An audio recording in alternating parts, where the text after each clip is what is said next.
खूबसूरत गांव था टुनटुनीपुर। वहाँ पे बहुत सारी टुन्नी चिड़िया एक साथ रहा करती थी। एक दिन उस गांव में एक चुड़ैल चिड़िया की नजर पड़ती है। वो उस गांव में बहुत ही खूबसूरत रूप में आती है। वहाँ से एक दातुन वाली बहुत सारे दातुन अपने सर पे लेके जा रही थी।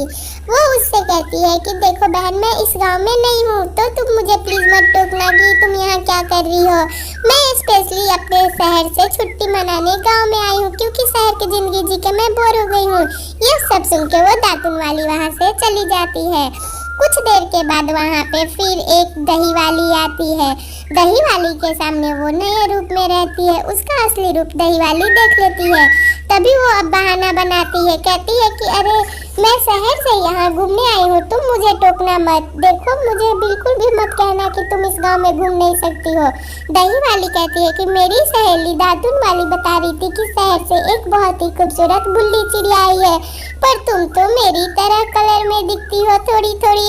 वो कहती है अरे वो मेरी बहन है, वो अभी कहीं घूम रही है, आप बिल्कुल फिक्र मत करो, हम लोग घूम के यहाँ से चले जाएंगे।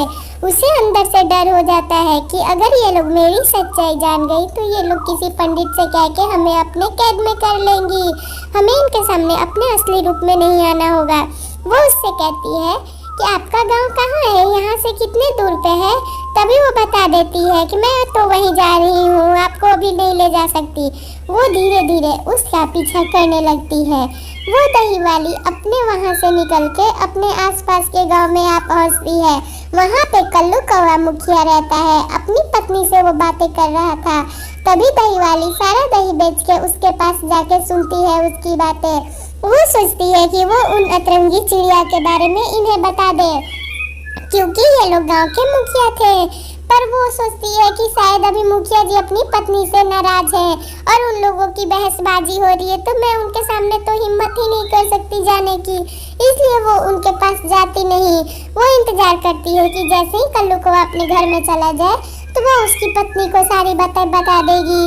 कुछ देर में देखते ही देखते कल्लू कौवा अपने घर में चला जाता है और उसकी पत्नी बाहर घूमने जा रही होती है। घूमने के लिए ही उन लोगों में आपस में लड़ाई होती है। तभी वहाँ जाके उसे वो आवाज देती है। तभी वो उसकी पत्नी वहाँ रुक जाती है। उससे वो कहती है कि मालकिन सुनिए, मुझे थोड़ा सा अपना कीमती वक्त दे दीजिए। मैं आपको एक बहुत ही जरूरी बात बताने वाली हूँ। हमारे पास के जो नदी है वहाँ पर एक बहुत ही अतरंगी चिड़िया आई हुई है। मेरी सहेली दातुन वाली बता रही थी कि उसने एक बुल्ली चिड़िया को देखी जो कल ब्लू और स्काई ब्लू कलर में थी, पर आज तो उसका कलर चेंज होके मेरी तरह हल्की हल्की वो दिख रही है। ये वो चिड़िया नहीं है। मुझे इन चिड़िया बहनों पे शक हो रहा है। ये कह रही है कि ये उसकी बहन है, पर मुझे ऐसा बिल्कुल यकीन नहीं हो रहा है। आपको याद है कुछ साल पहले हमारे गांव में एक चुड़ैल आई थी, ऐसे ही वो भी बहरूपिया थी, अपने रूप बदल बदल के हमारे गांव के बच्चों को नुकसान पहुंचाया करती थी। वो उससे कहती है देखो तुम बिल्कुल मत घबराओ, मैं तो घूमने जा रही थी लेकिन बात मेरे गांव की है तो मैं कहीं नहीं जाऊंगी। वो वापस अपने गांव में जाती है और सबको एकत्रित करती है। उस गांव का सरपंच भी आता है। वो उस गांव के सरपंच से कहती है कि सरपंच जी देखिए, मुखिया जी को मैंने ये सारी बातें नहीं बताई है। मैं आपसे चाहती हूँ कि आप मदद करो क्योंकि मेरे पति वैसे ही बहुत टेंशन में है और हमारी आपसी नोक झोंक हुई है, इसलिए मैं उनसे बातें नहीं कर रही हूँ।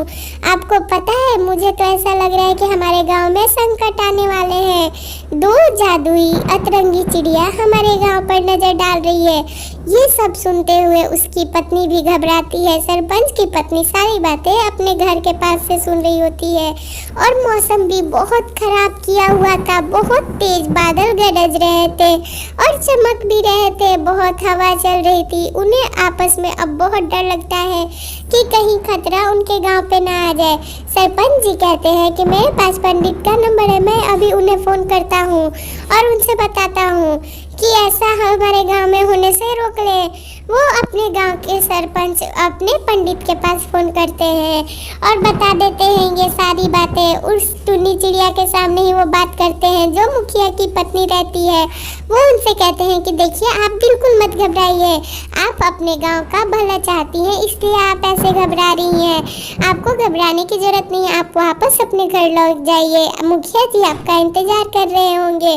वो जब अपने गांव की ओर लौटती है तो देखती है कि रास्ते में एक वही अतरंगी चिड़िया उसे मिलती है। कहती है कि तुम कौन हो? वो कहती है, अच्छा हुआ मुझे एक शिकार मिल गया, मैंने सुना तुम लोग पंडित को कॉल कर रहे हो। चलो, मैं तो आई थी बहुत सारे शिकार करने, पर बहुत सारे ना सही, गांव की मुखिया की पत्नी ही सही। वो अपने जादू से उसे भी अपने जैसा रूप दे देती है और उसे अपनी दुनिया लेके चली जाती है। ऐसी कहानी देखने के लिए मेरा चैनल सब्सक्राइब कर लें और वीडियो को ज़रूर एक लाइक कर दे प्लीज़।